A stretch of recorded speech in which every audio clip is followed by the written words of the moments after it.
Good morning. मेरा नाम विकास है। आज हम ज्योग्राफी का एक इम्पॉर्टेंट टॉपिक डिस्कस करेंगे जो अक्सर टैट और अन्य एग्जाम में पूछा जाता है, जो है लेयर्स ऑफ एटमॉस्फेयर। हमारे एटमॉस्फेयर में, वातावरण में लेयर्स पाई जाती है जो कि डिफरेंट विभाजित की गई हैं। उसमें सबसे नीचे धरती के साथ हमारे पास ट्रोपोस्फेयर पाई जाती है। ट्रोपोस्फेयर धरती के बिल्कुल साथ पाई जाती है, जिसे हम सौरमंडल कहते हैं। इसकी लंबाई 13 किलोमीटर होती है, लेकिन इक्वेटर पे इसकी लंबाई 18 किलोमीटर अथवा पोल स्पेस की लंबाई 8 किलोमीटर होती है। सौरमंडल हमारी वही लेयर है जहां पे बादल यानी क्लाउड्स, बायोलॉजिकल एक्टिविटी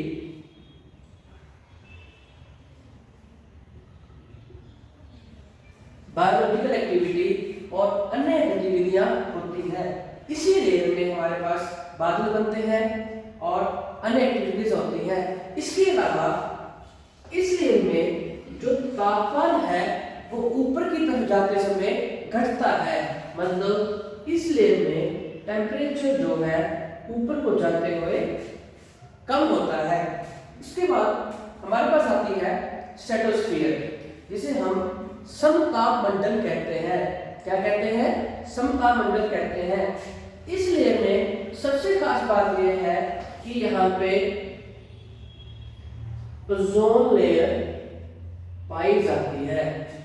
ये वही लेयर है जो हमें अल्ट्रावायलेट रेडिएशन से, जो सूरज की किरणों में अल्ट्रावायलेट रेडिएशन आती है उससे बचाती है। वो हमें इसी लेयर में पाई जाती है। इस लेयर की ऊंचाई को देखें तो ये 50 किलोमीटर पाई जाती है। और ट्रोपोस्फीयर और स्ट्रेटोस्फीयर के बीच में जो ये रेखा होती है, इसे हम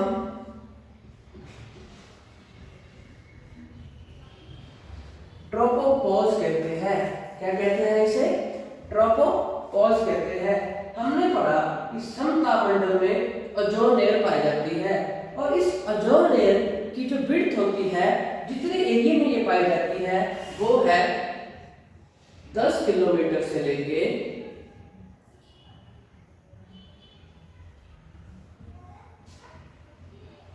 50 किलोमीटर। तो ये लेयर हमारी 10 किलोमीटर से लेके 50 किलोमीटर तक पाई जाती है।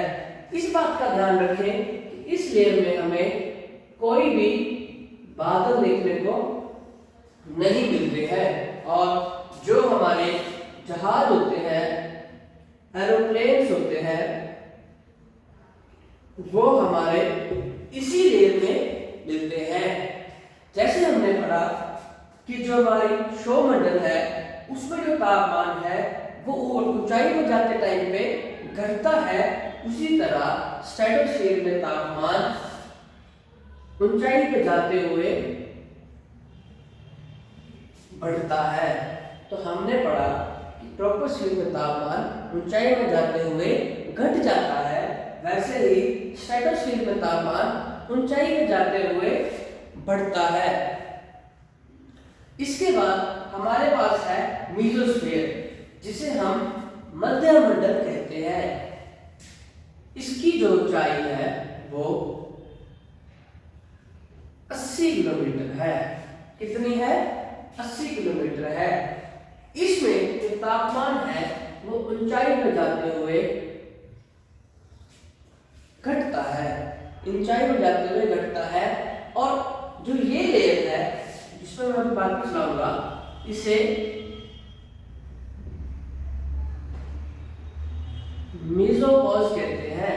इसे मीसोपॉज कहते हैं। और ये लेयर -100 डिग्री सेल्सियस होती है, जो कि हमारे इस लेयर में सबसे ठंडी लेयर होती है, जो है -100 डिग्री सेल्सियस। तो ध्यान रहे कि मेसोपॉज में हमारा टेम्परेचर सबसे कम 100 डिग्री सेल्सियस होता है। इसी लेयर में मीटियोर यानी उल्कापिंड भी पाए जाते हैं। इसी मध्य मंडल में मीटियोर यानी उल्कापिंड भी पाए जाते हैं। इसके बाद हमारे पास आती है थर्मोस्फीयर, जिसे आयन मंडल और आयनोस्फीयर भी कहते हैं। इसी लेयर में हमें अरोरा एक्टिविटीज पाई जाती है।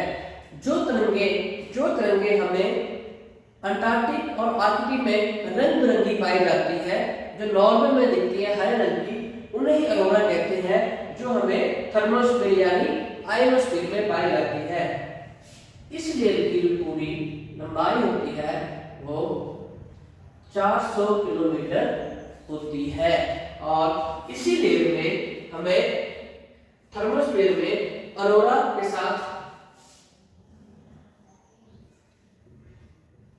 रेडियो वेव्स यानी रेडियो तरंगें और इलेक्ट्रोमैग्नेटिक एक्टिविटीज भी हमारी थर्मोस्फीयर यानी आयनोस्फीयर में होती है।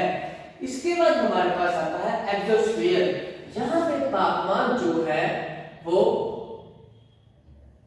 बढ़ता ही रहता है। और थर्मोस्फीयर की बात करें तो यहाँ भी तापमान जो है हमारा ऊंचाई के साथ बढ़ता है। और एक्सोस्फीयर हमारा सौरमंडल के साथ मिलती हुई लेयर है। इसमें अधिक मात्रा हाइड्रोजन एंड हीलियम की पाई जाती है। इस तरह से हमने सौरमंडल की 1 2 3 4 5 लेयर को पढ़ लिया। इसमें सबसे नीचे हमारे पास ट्रोपोस्फीयर यानी सौरमंडल, फिर स्ट्रेटोस्फीयर यानी समतापमंडल, मेसोस्फीयर मध्य मंडल, थर्मोस्फीयर आयन मंडल, एक्सोस्फीयर वायुमंडल पढ़ी गई। अब आपसे क्वेश्चन पूछा जाता है कि ओजोन लेयर जो है वो किस लेयर में पाई जाती है, तो हमारे पास वो स्ट्रेटोस्फीयर में पाई जाती है।